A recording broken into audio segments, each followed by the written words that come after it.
Hello guys, today we will discuss LeetCode question number 3160. Find the number of distinct colors among the balls. In this question we are given an integer limit and a 2D array queries of the size n by 2. In this question what we have to do is we have been given limit plus one number of balls and we have to color them as we iterate through the query. Let's say in the example number 1 we are given the first query as 1 comma 4, which means that just simply color ball number 1 with the color 4. Similarly, when we go to the query with when we go to the second query, I will color ball number 2 with the color 5. Similarly, for third, now I will again override the previous color with now a new color 3, and also I will color in the fourth query I will color ball 3 with 4. Okay, and as we progress through the query we have to find the number of unique colors that all the balls combined have. Okay, uh, uh, in after doing the first query we have only one color, which is 4. After doing the second query we have two colors, 4 and 5. Okay, great, it is also there in the answer. And after doing the third query I am overriding the color 4 with the color 3. So now we again have only two colors, which is 3 and 5. Now after fourth query we have three colors, 5, 3 and 4. So the answer for the query number 4 is 3. And in this way we have to progress through all the queries and find the answer. Now you might think, how can we do this? Okay, so what I am thinking is I can maintain two hash maps. One will store total unique colors and their respective frequencies, and the other query will be mapping each ball with the color at any moment. Okay, let's say let's try to build the let's try to make some diagrams for example number 1. Okay, I will just simply copy this query and paste it here. Okay, now as you can see we have four balls.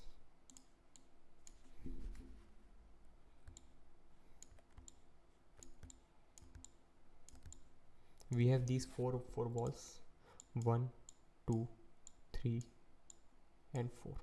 Now initially we are coloring 1 with 4. Okay, great. And then we color ball number 2 with 5. Okay, cool. Now we are again coloring ball 1 with 3. So now 4 will be cut and it will be 3. Then we are coloring ball 3 with 4. Okay, so we have colored this 4. So here you can see we have 3 unique colors. Okay, so the hash map that I am talking about, they will be the color for each ball at any moment. Okay, so after query 4 we have this position here. So for 1 we have the color 3, for 2 we have color 5, and for 3 we have color 4. Okay, also we have to keep track of total unique colors and their frequencies. Okay, so what I will do is I will maintain another map which will be mapping the frequencies. Now after this we will discuss why I am doing this. First let me just explain this. 4 also has a frequency 1. Okay, so why I am maintaining a frequency of all the colors. Okay, let's say in the future queries we are re, uh, removing any color. Let's say I am removing the color 3. Okay, in the future queries, so we have to keep track of the number of the color 3 so that we will know if we have removed all the instances of the color 3 or not. Let's say the color 3 had uh, let's say the color 3 had about frequency 3. Okay, let's say it had frequency 3. Now after 3 to 4 queries we kept on removing this ball 3, and we overlap this 3 with any other color. It became 2, and then it will become 1, then it will become 0. Now we are making this 0, we don't need this color anymore, so I will just simply remove this from my map. Same goes for 5, same goes for 4. 5 can get its frequency increased, but that does not add on to the number of unique colors. Okay, so this is how we are going to progress. Let's also try to simulate example number 2 for a little more clarity. We have 5 balls. Maybe I can just simply split my screen. Okay, for example 2 we have 5 balls.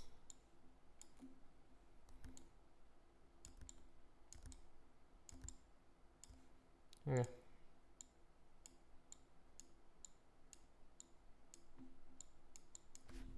now for example 5, at each way, let's see how my maps are behaving. Okay, initially we have these two maps. This is the this will map ball with the color, and this will map frequency of each color.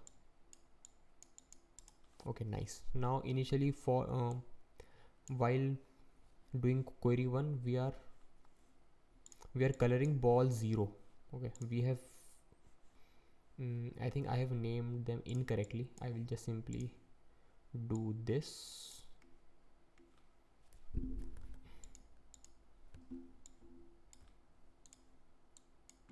Okay, so we are coloring ball 0 with color 1. Okay, so ball 0 with color 1.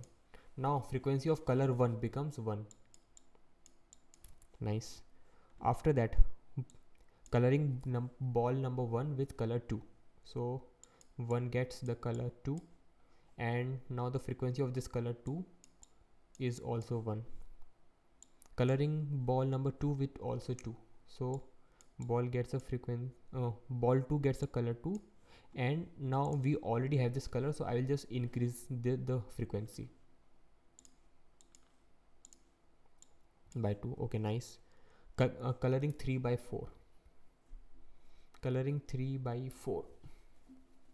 So 3 gets color 4, and we get the frequency of 4 as 1, and 4 comma 5. So 4 gets color 5, and 5 also gets added to the hash map.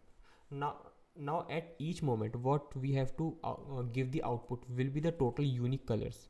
So what does total unique colors represent in these two hash maps? That will simply be the size of this hash map, because this hash map maps all the colors with their frequencies. So number of unique colors will simply be the size of that hash map. Okay, so after performing each query, what I will be doing is just simply outputting the size of this hash map. That's it. Now let's implement this and make things even more clear.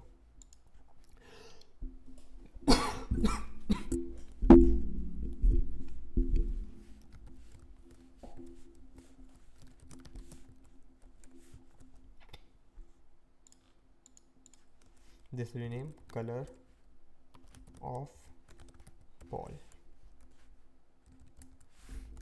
and frequency. This will be named frequency of each color. Okay, let's go through all the queries now.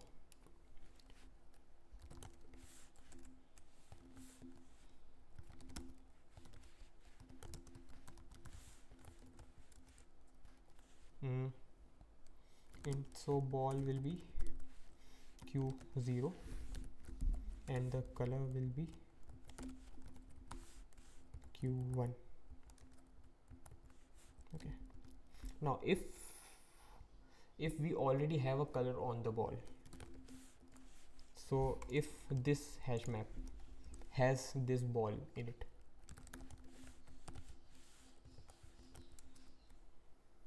I will first remove that color from the ball. So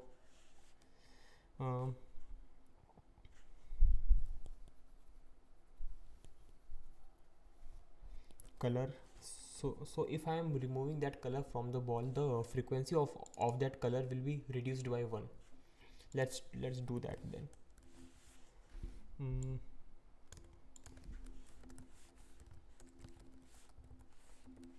Now if the frequency becomes 0, if this frequency becomes 0, I will just remove it from the map.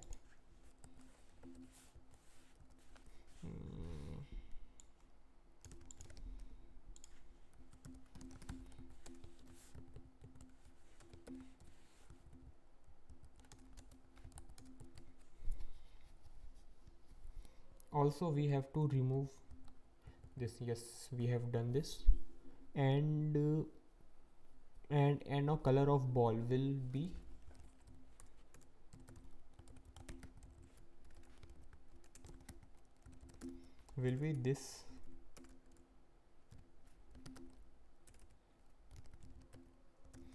this new color, and the frequency for this new color will be increased by 1.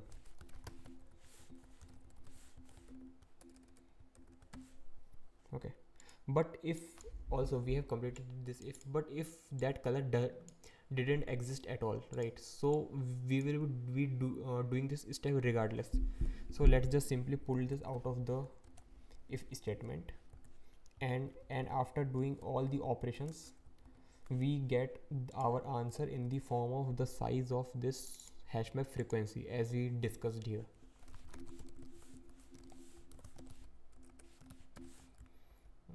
So let's push that into our answer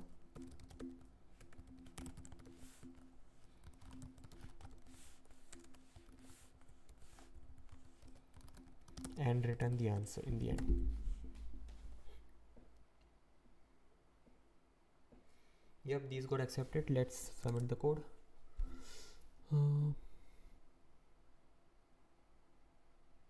Yep, the answer got accepted. So this was the approach overall. Now let's just go through the approach once again really quickly. Okay, and I will use this example number 2 to explain it even more in a better way. Okay, we have 5 balls. Okay, 4 and 5. Okay, and they are named 0, 1, 2, 3 and 4. Okay, and we have these 2 hash maps. Okay, this will map ball with color, and this will map balls with their count. Okay, now let's also make one box here which will give me the answer after performing each query. Okay, let's perform first query, which is 0, 1. So I am coloring ball 0 with 1. So now ball 0 has color 1. Now as we have added this color 1, the frequency of color becomes in 1, right? Now after performing this query, what is the size of this array of this hash map? It is 1.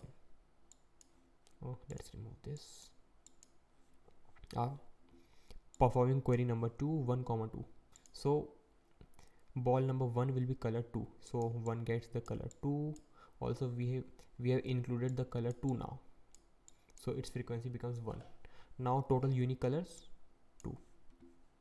Performing query number 3. Now ball 2 gets the color 2. Okay, ball 2 gets the color 2. Now we have increased the frequency of this 2. Okay, total unique colors again 2. 3, 4. Ball 3 gets the color 4. 3 gets the color 4. 4 gets added. Also we have 3 unique colors now. 4, 5. 4 gets the color 5. 5 is again a new color. Total unique colors 4. Okay, so this is the array, and it's just same as the answer. So this was pretty much it. Let's now discuss the time complexities and the space complexities of this code. So the time complexities here are they are linear. Time complexity is n log n, number of queries into log n, because we are using hash map, so it takes log n time to fetch. Also space complexity is linear because it depends on the number of colors. So yeah, that was my approach for it. If you have any comments, or you have any doubts, or you want to share some new perspective to solving this, please share them down in the comments. I would love to read them. Thank you so much, and see you with the next tutorial. Bye.